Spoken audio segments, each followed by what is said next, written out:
otra jornada intensa de miércoles, pero ver todo ustedes al final, de ahí que luego pasamos nota a eso de las 9 de la tarde. Nos dio para bien, tenemos como primer ponente una persona muy querida de esta casa, como el señor Clemente, que lleva muchísimos años con nosotros y además es una persona que nos ha ayudado a asegurar en esta realmente su casa. Bien, el currículum de Monseñor le hemos pedido que lo abreve, pero abreviando 3 hojas. Empiezo. Monseñor doctor Clemente Martín Muñoz, prelado de honor de su santidad, Hidalgo de España, coronel vicario general de la diócesis castrense, emérito juez de los tribunales metropolitanos del Arzobispado de Madrid, miembro del Consejo Rector de la Sociedad de Estudios Internacionales, profesor universitario, miembro de la Academia de Ciencias Torre de las Ciencias, Dirección, Ingeniería e Investigación en la muy noble y leal Ciudad de México, 2007, doctor ingeniero informático, Programa de la Información y del Conocimiento por la Universidad Pontificia de Salamanca, doctor honoris causa por la Columbus University en Panamá, en Ciencias Marítimas y Computacionales, doctor en Filosofía de la Educación por el Consejo Interamericano, doctor en Derecho Canónico, licenciado en Ciencias Teológicas, máster en el curso superior de Derecho del Comercio Internacional del Ministerio de Hacienda ICECO 12 de abril de 2001, trofeo Goya a la Cultura de la Fundación Goya 99 de 2000, 28 de enero de 2000, premio a la calidad y excelencia profesional, 7ª edición en el año 2009, en la modalidad de Valores Sociales y Solidarios por la Asociación Asturiana de Asesores Laborales y Asesores de Derecho, medalla de oro, distintivo rojo del Consejo General de Relaciones Industriales y Ciencias del Trabajo. Es profesor de la Universidad Pontificia de Salamanca en el campus de Madrid, en la Facultad de la Escuela y Escuela de Informática, Pedagogía del Departamento de Lenguaje, Sistemas Informáticos y Ingeniería de Software. Entre sus publicaciones pues tenemos El último porqué de la libertad para contraer matrimonio, de la revista Utopía y Sociedad Fundación Pablo VI, de marzo de 2002. Los antecedentes de la Constitución Europea 1918-1939, de la Sociedad de Estudios Internacionales, de marzo del 94. El significado de la presencia de la Santa Sede en el escenario internacional, revista Utopía y Sociedad, Fundación Pablo VI, los derechos fundamentales en el Islam, en la revista Caballero de Yuste, la investigación judicial de la personalidad y el choque posible del derecho a la intimidad con el derecho del otro contrayente, revista del Derecho Canónico, la metodología de la tierra y las antiguas culturas, en la revista Industria y Minería, el Consejo Superior de Ingeniería de Minas, el hecho religioso en el origen y acompañamiento del derecho y ciencias de las antiguas culturas, conferencias, pues el derecho y la ciencia en el Centro de Estudios de Comercio Internacional, el control de la autoridad del Congreso Internacional del CAIR, en la de Estudios Internacionales y la SEU, los derechos fundamentales en la nueva sociedad, el Foro de Extremadura, información recopilada de la Unión Europea, el Foro de Madrid, la investigación judicial de la personalidad y los conflictos que surgen con el derecho a la intimidad en las nuevas tecnologías, Centro de Estudios de Tecnología, la tierra y la mitología telúrica del Columbus University, derecho y la ciencia en el ámbito internacional, de la SEI, derecho a las nuevas tecnologías en la Facultad de Derecho de Columbus University de Panamá, el derecho a la ciencia antigua y su aplicación en las nuevas tecnologías en la Facultad de Columbus University de Panamá, la ciencia y la comunicación en la protohistoria de la cultura mesopotámica, egipcio y griega, la Facultad de Ciencias Marítimas y Tecnológicas de Columbus University de Panamá. Hoy, Monseñor Clemente nos va a hablar del significado de la presencia del Estado Vaticano en el ámbito internacional. Gracias por su atención. Buenas tardes a todos ustedes. Y dirán, ¿y qué pinta este hombre aquí? Un cura y encima entendiendo esas cosas que están en moda hoy, que es las tecnologías. Bueno, nosotros los sacerdotes también tenemos derecho a participar en todas las cosas, ¿no? Aquí tengo un amigo de la universidad que está aquí presente y también nosotros pues somos comunicadores. Mi especialidad dentro de las ciencias tecnológicas es la comunicación y el conocimiento. El conocimiento quizá me quede poco ya, con los años he aprendido el conocimiento, pero vamos a ver si de las cosas que se preparan, y yo las he preparado con mucho afecto, yo creo mucho a las 6, que ustedes no se lo crean, pero sí porque he vivido las 6 desde la primera conferencia que di aquí ya, en el salón fue en el año 1954. O sea que ya ha llovido, ¿no? Muchos años. Y luego pues he seguido y soy admirador de la SED. Y esta tarde les quería hablar acerca de los estados pontificios, que es todos los antecedentes de lo que es hoy la conferencia, diríamos, fundamental. Pero no se puede entender el significado de la presencia del Estado Vaticano y de la Santa Sede en el escenario internacional sin conocer los antecedentes. Porque, vamos a ver, es como cuando hablamos de Jesucristo, pues tiene unos antecedentes, ¿no?, que es el Antiguo Testamento.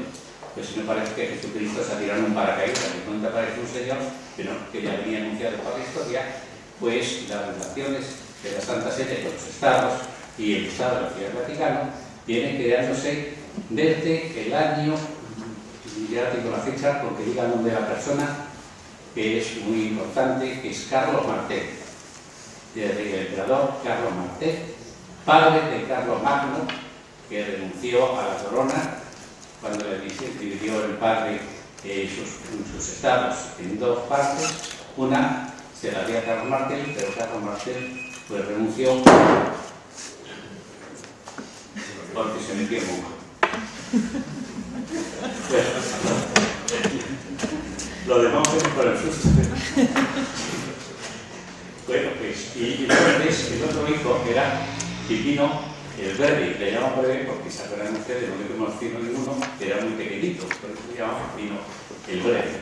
Fue un gran emperador. Entonces, como es lo que yo voy a decir a ustedes, tiene muchos datos y muchas fechas, pues yo no puedo procesar todo en mi cabeza, porque entonces diría disparates.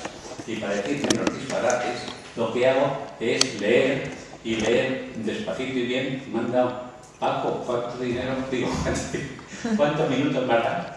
45. 45. Ya llevo 10. Así que voy a entrar en materia. Y yo les digo, los estados pontificios, estados de la Iglesia o estados papales, fueron un conglomerado de territorio básicamente del centro de Italia, que se mantuvieron como un estado independiente desde los años 752 hasta el 1830, que ya pierde la autoridad el papado y entonces se entrega todos los bienes de la Iglesia en ese tiempo para que Roma sea la capital de Italia.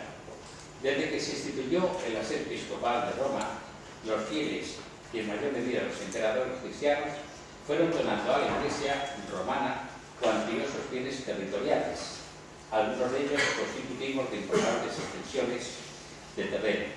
Estas posesiones, más otras de carácter inmueble, vinieron a integrar lo que se conocía como patrimonio de San Pedro y estuvieron diseminadas por toda Italia, incluso fuera de ella. Su administración, aunque no convirtió inicialmente a los papas,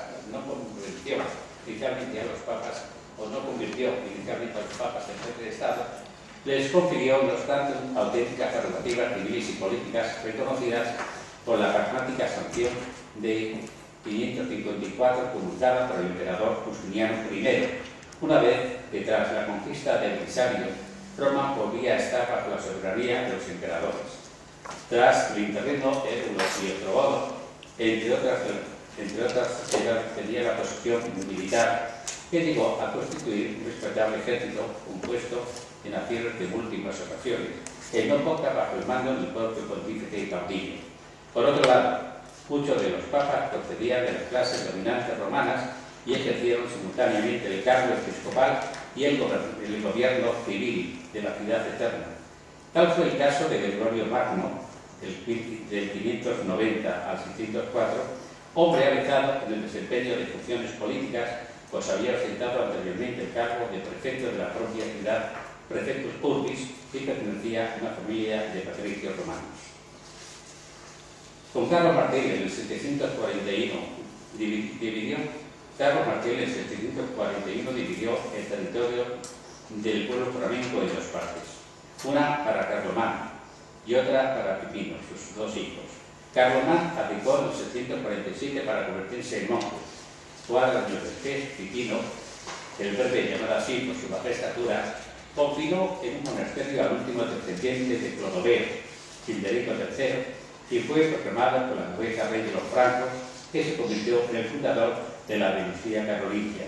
Pipino no solo fue el rey por elección, sino que además recibió la bendición de la Iglesia. Obtuvo del Papa Zacarías un mandato según el cual quien ostentaba el poder podía subir el título de rey, entrecomillado ahora por la gracia de Dios, ungido como David en el Antiguo Testamento. Pero los estados pontificios no son creados hasta el pontificado de Esteban II, hacia el 752. La tutoría del Imperio Bizantino sobre Roma y su sede pontificia estaba declinando desde el principio del siglo XVIII. No, desde el principio del siglo VIII. El distanciamiento respecto al Imperio de Oriente se hizo cada vez más patente y profundo, con visos de auténtica ruptura, como cuando el Papa Constantino I, enfrentándose al emperador Filipo Bardanés, al que tildó de hereje, llegó a dirigir sus armas contra el Zarca bizantino. En aquel clima de tensión, siendo el deber la ofensiva del lombardo Astolfo contra Roma, tras haberse apoderado de Rávena, el Papa Esteban acude en demanda de socorro a los francos. Su rey, Pipino el Breve, se lo presta todas las tropas. La intervención de los francos apaciguó a Astolfo, quien aceptó traspasar Rávena a la República Romana. Pero retirados aquellos, el rey lombardo incumplió su compromiso y por añadidura puso sitio a Roma. Nueva llamada del Papa al reciente protector franco y nueva acción de este en su exilio.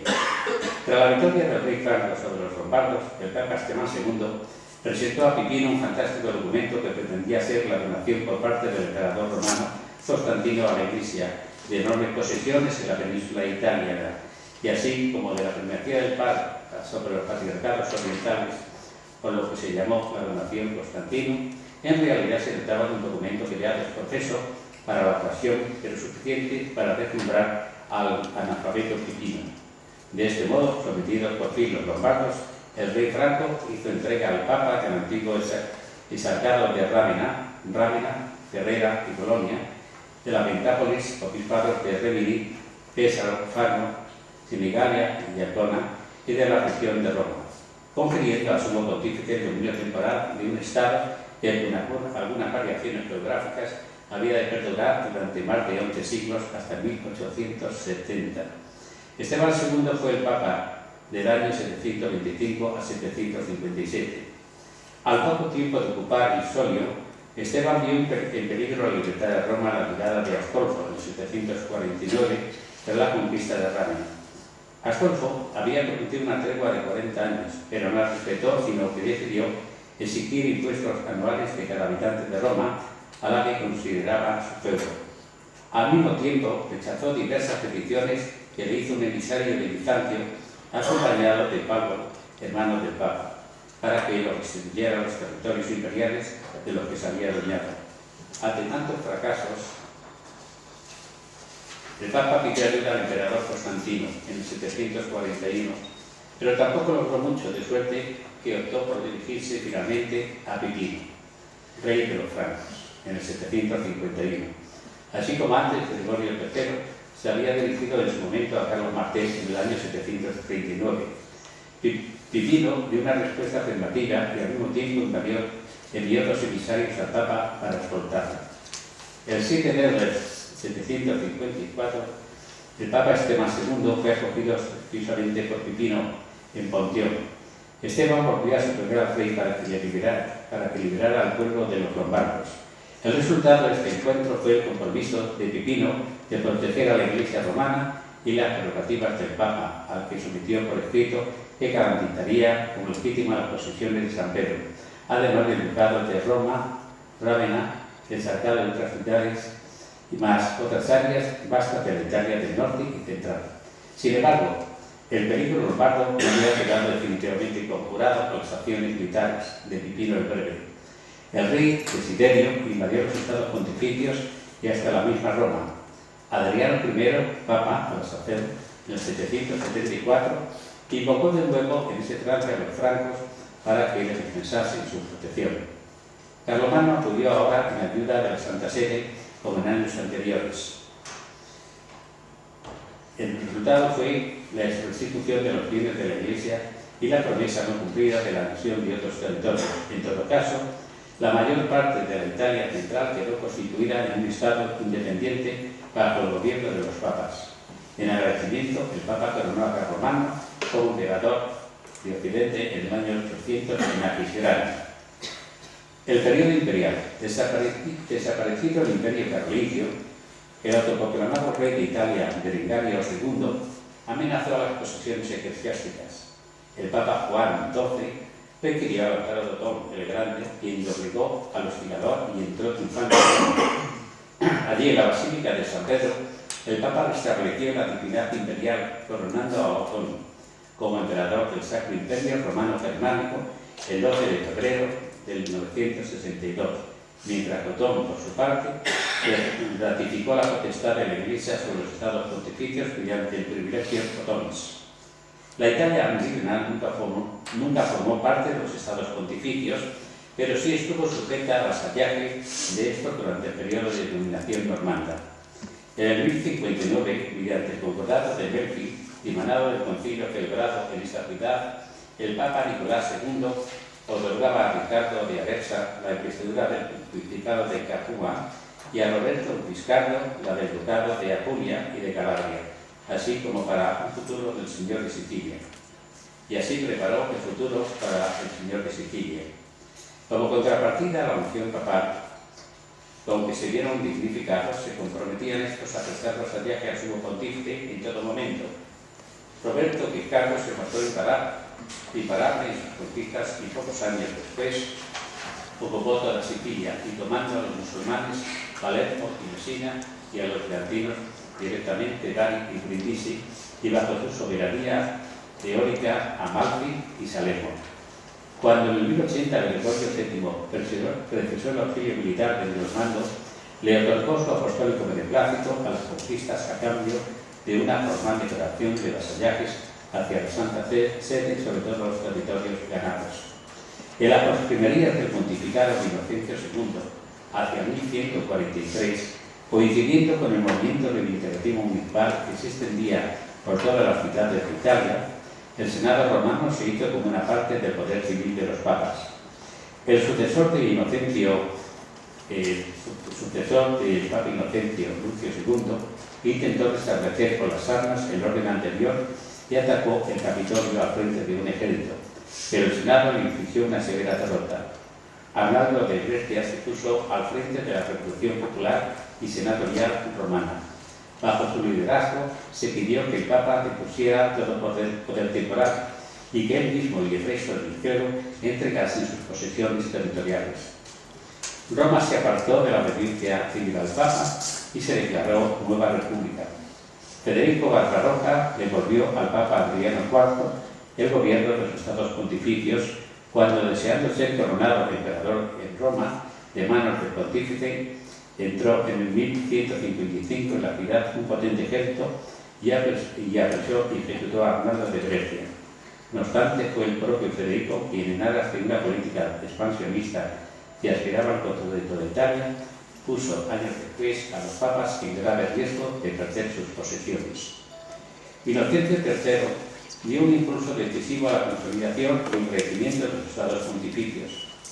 Sometió definitivamente el alistamento municipal romano y privó de poderes al Senado de la Orden. Recuperó el pleno dominio de aquellos territorios pertenecientes al patrimonio San Pedro que el emperador había entregado a sus mandatarios germánicos, expulsando a los usurpadores de la Romaña, del marquesado de Ancona, del ducado de Spoleto y de las ciudades de Asís y de Sora.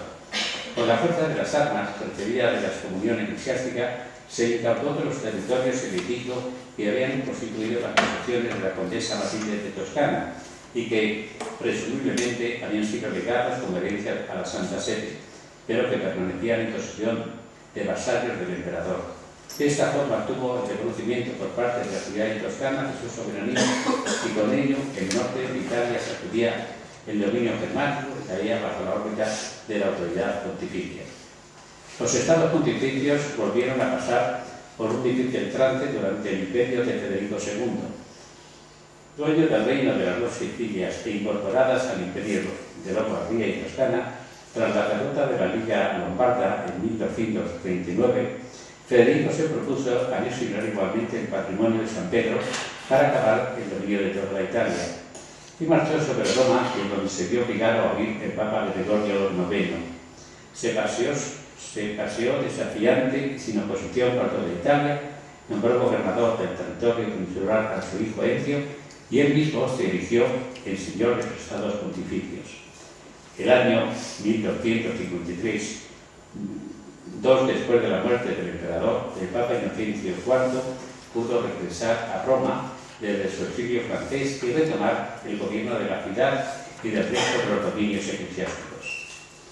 La singularidad de Alejandro VI, el Papa Borgia, estriba en que concebía la organización papal como una monarquía personalista y ansiaba la formación de un reino centro-italiano, el titulado de la Santa Sede, cuya corona descansase sobre la cabeza de alguno de sus hijos. A tal efecto, decidió subyugar a los tiranos locales, vasallos feudales de Roma, pero que gobernaban a su antojo sus respectivos feudos. Con su hijo Juan de Borja y Catanei, segundo duque de Gandía, a la cabeza de los secretos pontificios, fueron cayendo los castillos de Cervetri, Anguilera, Isola y Treviñano. Acciones por las que nombró duque de Benevento y señor de Cartagena y Pontecorvo cuando Juan murió asesinado. El empeño del Papa Julio II en el 1503 y 1513 consistió en devolver a la Iglesia las posesiones que los monjas habían apropiado. En algunos casos lo consiguió con facilidad, en otros, por la fuerza de las armas, Perusa y Bolonia quedaron integrados en los estados pontificios, y de esta manera fue en el 1506. Venecia, amenazada con compartir con el Vaticano por el dominio de Italia, para atacar este peligro, Julio II formó la Liga de Cambrai con la intervención de Francia, España, el Sacro Imperio Romano Germánico, Hungría, Saboya, Florencia y Mantua. Venecia no pudo poner resistencia a tan potente enemigo y resultó derrotada en la batalla de Annadeto en el 1509, dejando al Papa sin rival. Con la ayuda de España, trató luego de desembarcarse de la presencia en suelo italiano de los franceses, dueños de Génova y Milán. Lo consiguió tras una dura lucha, pero lo que nunca lograría es liberar a Italia del dominio español, que perduraría intensa y prolongadamente, en especial durante los reinados de Carlos I y de Felipe II, aunque estos nunca acrecentaron sus posesiones a costa de los estados pontificios. Por el contrario, Felipe II, si bien contra sus deseos, no impidió el Papa Clemente VIII anexionar a los bienes de la Iglesia la ciudad de Ferrara en el 1957. Unificación italiana y fin de los estados pontificios. Los aires revolucionarios que se jugaban con fuerza por toda Italia derivaron en corrientes impulsoras de la unidad nacional. El rey sardo piamontés Carlos Alberto asumió las iniciativas en pro de tal unidad y declaró la guerra en Austria. El Papa Pío IX, que había sido entronizado en 1846, no quiso unirse a la causa actitud que no le perdonó el pueblo romano. Estalló la rebelión y Pío IX tuvo que huir de Roma en noviembre de 1848. Se abolió el poder temporal del Papa y se proclamó la Segunda República Romana. Se organizó un contingente militar aportado por diversas naciones católicas y el 12 de abril de 1850 el Papa regresaba a Roma, abolida la efímera República. En el verano de 1859, algunas ciudades de la Romagna se levantaron contra la autoridad del Papa y aceptaron la plebiscitaria resolución de anexionarse a Piamonte, lo que se llevó a efecto en marzo de 1860. Ese mismo año, Víctor Manuel solicitó formalmente del Papa la entrega de Hungría y de Malta, lo que Pío IX rehusó hacer. Las tropas piamontesas se enfrentaron a las del Papa, que resultaron derrotadas en Castel y Grado el 18 de septiembre y en Áncora el 30 de septiembre. La Iglesia se vio desposeída de aquellas regiones que, en unión de la Toscana, de Parma y de Modena, Estas, por voluntad propia expresada mediante el plebiscito, se anexionaron al creciente reino de Piamonte-Cerdeña en noviembre de 1860, que pasaba a dominarse el reino de Italia del Norte. Los estados pontificios quedaron definitivamente desmembrados y reducidos a la ciudad de Roma y su entorno, donde el Papa, bajo la protección de las tropas francesas, siguió por el momento ejerciendo su declinada autoridad civil. En el 1870 estalló la guerra franco-prusiana y el emperador francés Napoleón III precisó disponer de todos los efectos militares, incluidas las unidades de guarnición en Roma. Italia fue aliada de Prusia en esta contienda, por lo que contó con el beneplácito del canciller de Alemania, Otto von Bismarck, para actuar preparados contra las posiciones del pontífice pro-francés. León IX reunió 8.000 soldados en un desesperado intento de resistir, pero el insuficiente ejército papal no pudo contener a las divisiones italianas que marcharon patrióticamente enardecidas sobre Roma. El 20 de septiembre de 1870 entraba en la capital del flamante Reino de Italia, en cuyo palacio terminal establecía su corte el rey Víctor Manuel II. Desde el comienzo de su pontificado, el Papa Pío IX se vio envuelto en la vorágine histórica que significó el proceso de unificación de Italia. Esta implacaba necesariamente el fin de los estados pontificios, a lo que Pío IX se opuso terminamente. El Papa Pío IX se autoproclamó prisionero en el Vaticano cuando el reino papal en Roma acabó a la fuerza. Los estados papales se unieron al resto de Italia para formar un nuevo reino de Italia unificada bajo el rey Víctor Manuel II, y la ciudad romana se convirtió en su capital. Tuvieron que pasar 59 años hasta que el 11 de febrero de 1929 Pío XI y Benito Mussolini suscribieron los pactos de Letrán, en virtud de los cuales la Iglesia reconocía a Italia como Estado soberano y esta hacía lo propio que la ciudad del Vaticano, pequeño territorio independiente de 44 hectáreas bajo la jurisdicción pontificia. Esta es, perdonen algunas, pero es que no es culpa de las gafas, es culpa mía, porque algunas al pasarlo, voy a echar la culpa a las tecnologías, pero a pasarlo del ordenador a la impresora, pues no ha habido milagros, ha salido alguna cosa eficiente. Y la segunda parte, que es pues son los antecedentes para que sepan ustedes que el poder de la Iglesia ha sido muy fuerte en otro tiempo y que ahora la aceptación que hay internacional es lo que le decía esta segunda parte, el significado del Estado Vaticano y de la Santa Sede en el escenario actual. Ahora, actualmente, internacionalmente está reconocida de la siguiente manera. La posición actual de la Santa Sede. Actualmente el Estado de la Ciudad del Vaticano, según la ley y la praxis internacional, tiene una personalidad jurídica que le permite firmar tratados, enviar y recibir representantes diplomáticos, como establecen las normas jurídicas de un Estado. La ley de garantías y los acuerdos de Letrán. El Tratado de Letrán primero de los 3 acuerdos lateranenses instituye el Estado de la Ciudad del Vaticano, determinando la soberanía temporal, la propiedad exclusiva, la inviolabilidad y el derecho de delegación, acción y pasivo del romano pontífice, así como la neutralidad, los servicios necesarios y los límites geográficos del Estado pontificio, con las zonas inmuebles que han de gozar de extraterritorialidad. Quiero decirles, vamos a ver, aparte de lo que es la Ciudad del Vaticano, que tiene aquellas 44 hectáreas que les he dicho, la Iglesia en Roma y en otros estados tiene también edificios de su propiedad. Y todos estos edificios están protegidos por las leyes establecidas entre el Estado italiano y la Santa Sede, y además por el reconocimiento internacional.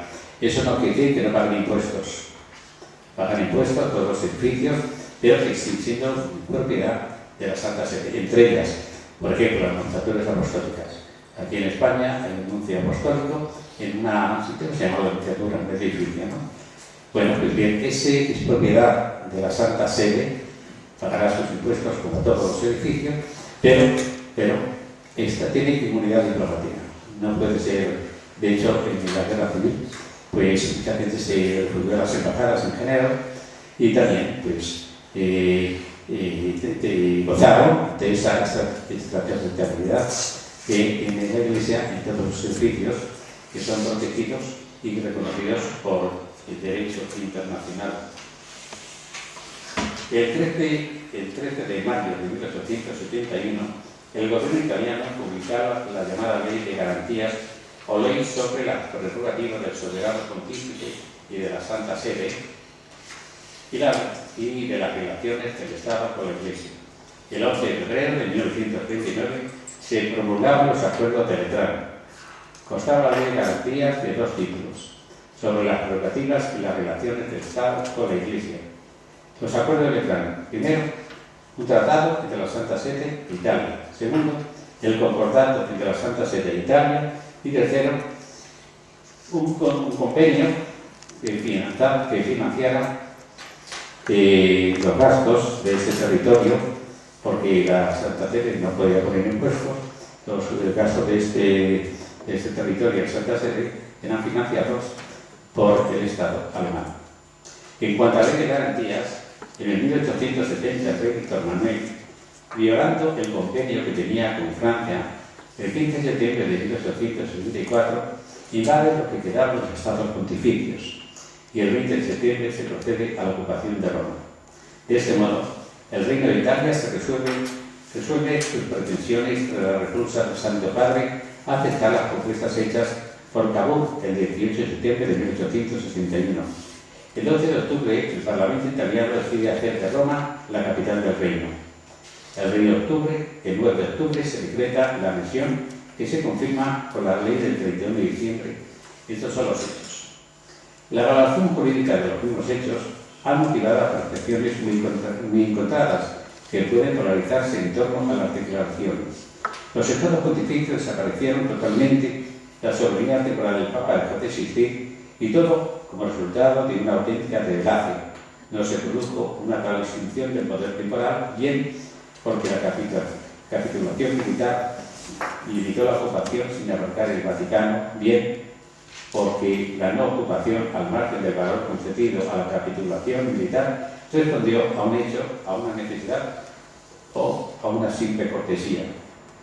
Los argumentos de Valladolid y Palieri tienen evidente valor, que excede por mucho las posiciones clásicas de Bobbio y Olivar. Estos son juristas, No se trata de discutir la posibilidad de valor jurídicamente la capitulación. Lo interesante es pararse a pensar en que la no ocupación del Vaticano se debió a la necesidad de no proceder a un acto de sometimiento sobre la acción del pontífice.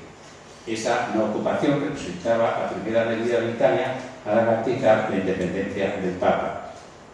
Pronto, el gobierno italiano se percató la responsabilidad que pasaba sobre él en cuanto obligado garante de la independencia de la Santa Sede y de la imperiosa necesidad de sosigar las preocupaciones de otros países y que tenían de ser el delito de intromisión de Italia en la acción espiritual de la Iglesia. El 18 de octubre de 1870, Visconti de Nosti envió una nota a todos los gobiernos exponiendo la intención de Italia de respetar y mantener los privilegios del Papa.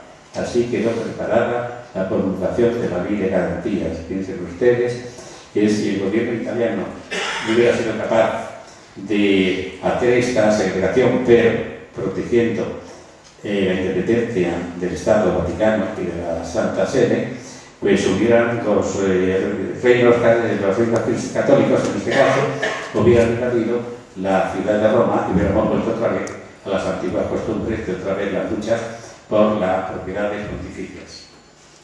El propósito de la ley era bien claro: mantener los privilegios de la Santa Sede, que la Santa Sede había mantenido siempre y que le eran indispensables para cumplir su misión. Tales privilegios suponían, primero, la admisión de una independencia por parte del Papa, el reconocimiento de unas propiedades que permitían al Papa mantener relaciones con los terceros estados. Se trataba de algo distinto de la simple admisión, no de un estatuto de extraterritorialidad o de simple equiparación del Papa con el rey de Italia. Las prerrogativas concedidas son los supuestos de una personalidad internacional que se impone sobre la misma realidad constitucional que la ley admite. Se declara la persona del Papa sagrada e inviolable. Artículo 1. Se reconocen los honores y las preeminencias que les otorgan los soberanos católicos. Artículo 3. Se declara la inviolabilidad de determinados territorios y lugares. Artículo 7. Se proclama la absoluta libertad del Papa en el cumplimiento de sus funciones espirituales. Artículo 9. Se conceden inmunidades a las representaciones extranjeras acreditadas cerca del Papa. Artículo 11. Se reconoce al soberano pontífice la facultad de relacionarse con el episcopado y con el mundo católico, sin ninguna injerencia por parte del gobierno de Italia. Artículo 12. Puede decirse que, en principio, ha quedado confirmada, primero, la soberanía del pontificado. La ley misma habla del soberano pontífice. La capacidad de mantener toda clase de relaciones internacionales. La absoluta independencia de que goza la Santa Sede en el cumplimiento de sus funciones espirituales. El querer reducir el complejo fenómeno jurídico que hemos analizado a una simple concesión extraterritorial supone limitar el alcance de sus efectos. La extraterritorialidad, además de esta, que está un tanto impugnada científicamente, acaso por la naturaleza ficticia que tiene, no es jamás un fin en sí, sino que siempre está explicada como medio auxiliar para facilitar un resultado jurídico o el cumplimiento de la función. Si se habla de extraterritorialidad en el caso de la Santa Sede, es para manifestar sencillamente el hecho de que, estando ubicada la Santa Sede dentro del territorio estatal italiano, jurídicamente no está sometida a la competencia italiana. Los acuerdos de Letrán dicen también: la Santa Sede no aceptó el régimen jurídico establecido por la Ley de Garantías.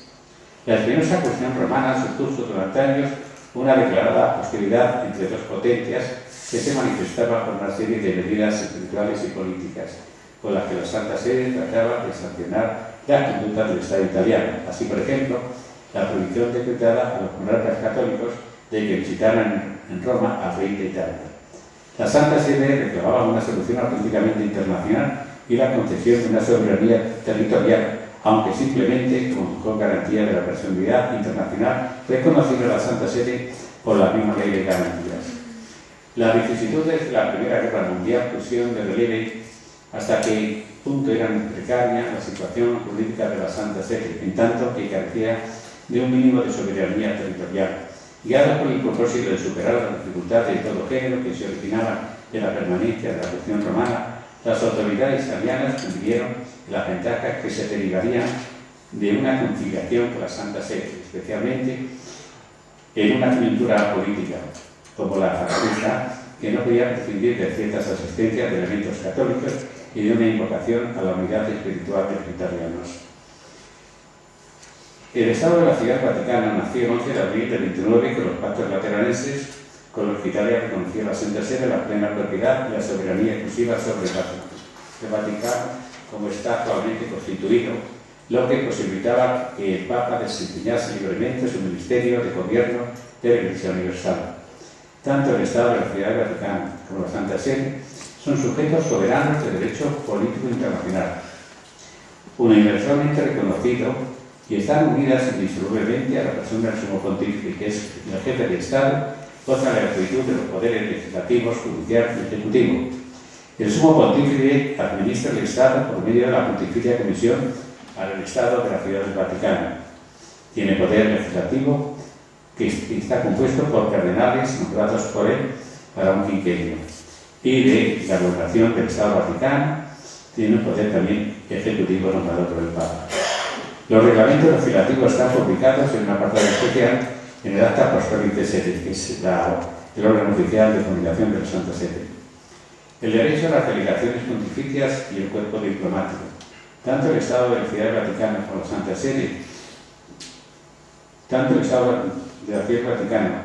Sede, como órgano soberano de la Iglesia Católica, han conseguido un reconocimiento siempre en aumento de su particular carácter internacional. Son miembros de organizaciones internacionales y participan en conferencias internacionales y en los acuerdos respectivos. La Santa Sede, además del derecho activo de la delegación diplomática, los legados pontificios y embajadores desarrollan continuamente la función estable de representar al romano pontífice ante los estados y en relación con la jerarquía eclesiástica El lugar son nuncios apostólicos, o sea, ante el Estado son embajadores los nuncios y ante la jerarquía eclesiástica son nuncios apostólicos. Ejerce derecho pasivo, recibe los embajadores del Papa de todas las naciones, envía mensajes extraordinarios y temporarios permanentemente a todas las naciones. Efectivamente, esta es la visión global que proyecta el Estado de la Ciudad del Vaticano en la actualidad, constituyendo un verdadero Estado con personalidad jurídica suficiente, reconocida en el orden internacional. Para explicar el Estado actual hay que remontarse a los orígenes del Estado de la Ciudad del Vaticano, que hemos visto anteriormente en los antecedentes, y a su acogida por parte de la comunidad científica internacional.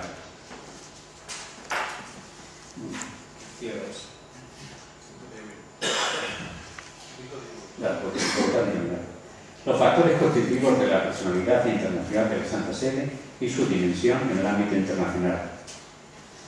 Relación de la Santa Sede con Italia y terceras potencias. La personalidad internacional de la Santa Sede no es el resultado ni de un acuerdo internacional concreto, acuerdo de Letrán, ni tampoco de un acto de reconocimiento, puesto que su personalidad es de derecho internacional general y no particular. Consecuentes con la anterior premisa, tenemos que declarar que la relación entre la Santa Sede con Italia y los demás estados y sujetos internacionales es una relación de derecho internacional, es decir, sometida a normas jurídicas que no derivan de ningún estado. Más cabe plantearse una doble cuestión. Primero, si en relación con Italia y por la especial situación territorial de la Santa Sede no será necesario determinar algún rasgo específico. Segundo, si el orden jurídico al que se someten todas estas relaciones no tendrá ninguna diferencia con la que clásicamente hemos llamado el derecho internacional. Iba a leer una consideración canónica, pero que no me quiero pasar tampoco, ¿no? Para que no me regañen, que no ser bueno, prudente. La soberanía del Papa tiene una justificación rotunda y es más efectiva que la soberanía temporal. La independencia del Papa no es simplemente un piadoso deseo, más o menos reflejado por preceptos canónicos. Es una imperiosa realidad y una ineludible necesidad. Ha dicho certeramente Misú que desde el instante en que el Papa no es hecho de ninguna potestad humana, forzosamente tiene que admitirse que es independiente, ya que no cabe un tercer término en la cuestión.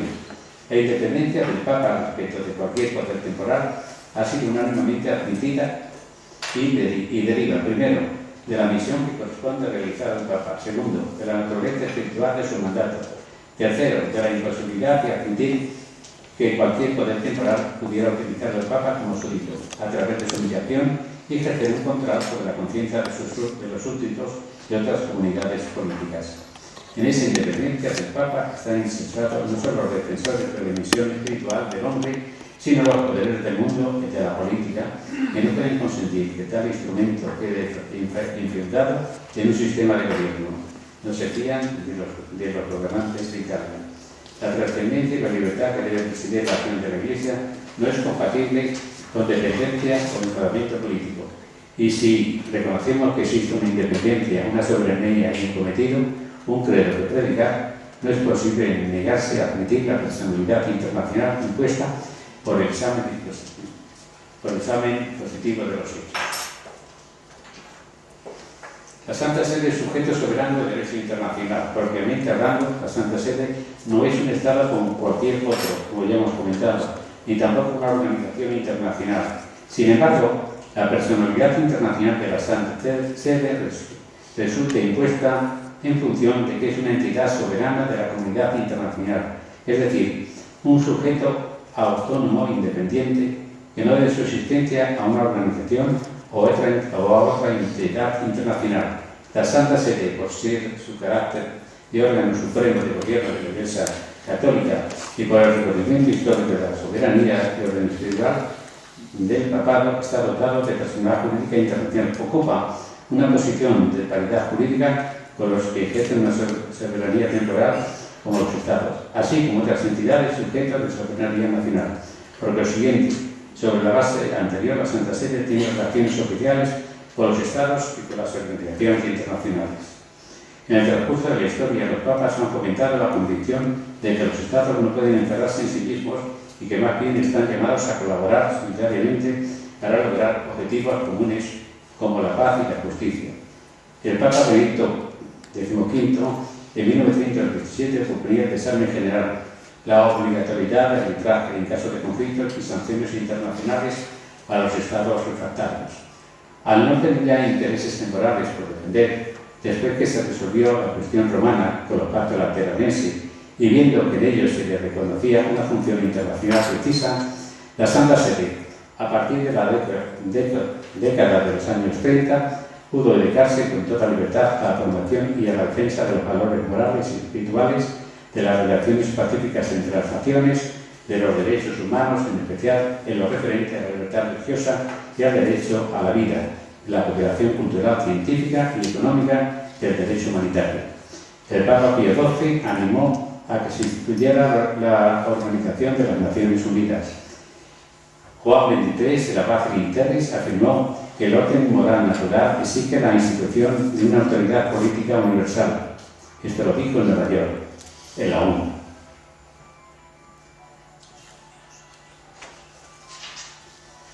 Las diferentes posiciones doctrinales sobre la naturaleza de la Santa Sede han dado lugar a toda una gama de teorías que van desde la consideración de esta en cuanto a parte contratante como sujeto interno de derecho italiano, hasta la atribución de la naturaleza de Estado que no habría perdido a pesar de la capitulación del 1870. Así analizaremos unas cuantas cuestiones teóricas jurídicas que nos las pasamos.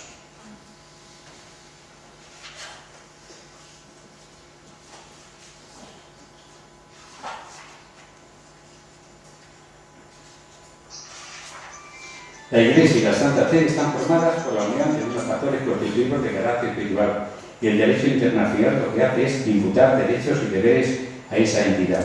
Lo que sucede es que las situaciones jurídicas estarán en función de la naturaleza espiritual y de los fines sobrenaturales de la Iglesia y del Pontífice. El problema de la proyección histórica no se ha ofrecido siempre bajo los mismos signos.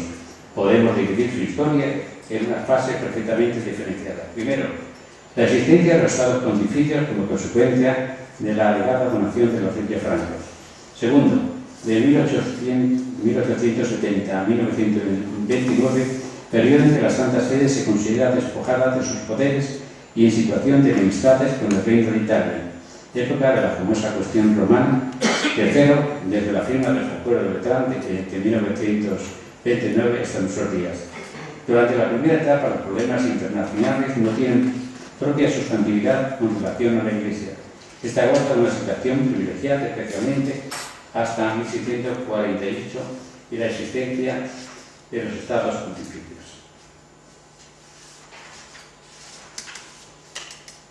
En resumen, actualmente el Estado de la Ciudad del Vaticano, según la ley y la praxis internacional, tiene una personalidad jurídica que le permite firmar tratados, enviar y recibir representantes diplomáticos, como establece la forma política de un Estado.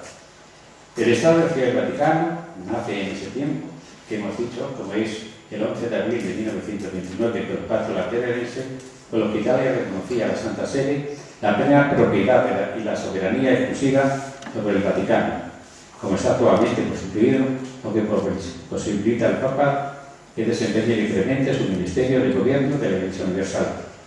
Tanto el Estado de la Ciudad del Vaticano como la Santa Sede son sujetos soberanos del derecho político internacional universalmente reconocido y están unidas indissolublemente a la persona del Sumo Pontífice, que es jefe de Estado, goza de la plenitud de todos los poderes legislativo, judicial y ejecutivo. El Sumo Pontífice administra el Estado por medio de la Pontificia Comisión para el Estado de la Ciudad del Vaticano. Y tiene la naturaleza especial que posee la Iglesia y la Santa Sede es la que nos ha impuesto las anteriores conclusiones. Hasta hace poco todos estos estudios se hacían a espaldas de la especial consideración teológica, mística y canónica que ofrece el problema, y de ese modo nada tiene de particular que se secularizase las soluciones y que se hablase de un sujeto estatal de una persona internacional y del sometimiento al derecho internacional. Pero cuando se reflexiona sobre la Iglesia y el pontificado desde un planteamiento teológico y metafísico, Las proporciones tienen que variar y no puede hablarse de una entidad estatal, ni tampoco puede aceptarse que se mueva la Iglesia y la Santa Sede como un poder político más dentro del sistema de poderes políticos y del Estado. La Iglesia y la Santa Sede son personas jurídicas supranacionales y son, por su universalismo y por su realidad metafísica, independientes y garantes ante la comunidad internacional como ante los distintos estados del mundo entero de la independencia y soberanía espiritual de la Iglesia y de su dirección suprema, que es donde radica la finalidad, la peculiaridad y el destino del Estado de la final del Vaticano. Muchas gracias.